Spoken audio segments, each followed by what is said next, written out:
L'homme ne vivra pas de pain seulement, mais de toute parole qui sort de la bouche de Dieu. Voici votre moment de méditation quotidienne.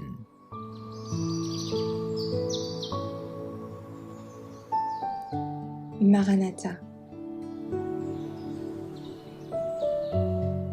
Le 2 novembre, nous connaîtrons nos anges gardiens, car il ordonnera à ses anges de te garder dans toutes tes voies. Psaume 91, verset 11.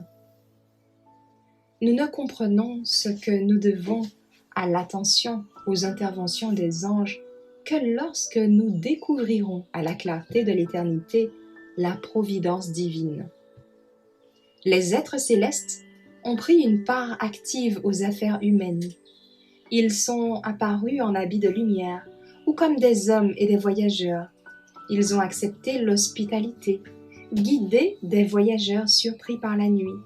Ils ont retenu les intentions criminelles, détourné des coups destructeurs.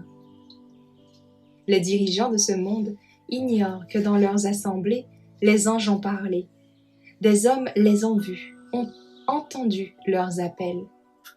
Dans les conseils des ministres et dans les tribunaux, des messagers célestes ont plaidé la cause des persécutés, des opprimés. Ils ont déjoué des projets, mis un frein à des maux qui auraient causé tort et souffrance aux enfants de Dieu. Tout cela sera dévoilé aux étudiants de l'école des cieux. Chaque racheté mesurera alors l'importance du ministère des anges dans sa propre vie. L'ange qui l'a gardé dès le premier instant, qui a veillé sur ses pas et l'a protégé du danger. L'ange qui était avec lui dans la vallée de l'ombre de la mort, qui connaissait le lieu de son repos, qui fut le premier à le saluer au matin de la résurrection. Qu'il sera bon de parler avec lui, d'apprendre de lui comment Dieu est intervenu dans chaque vie humaine, comment les créatures célestes ont collaboré à cette œuvre pour l'humanité.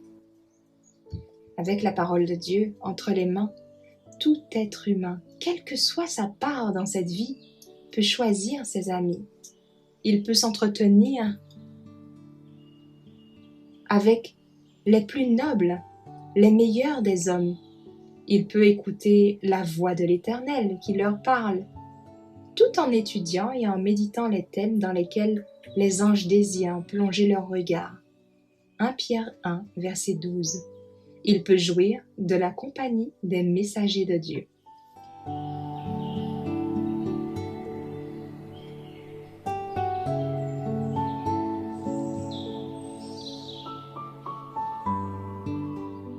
Merci d'avoir écouté cette présentation.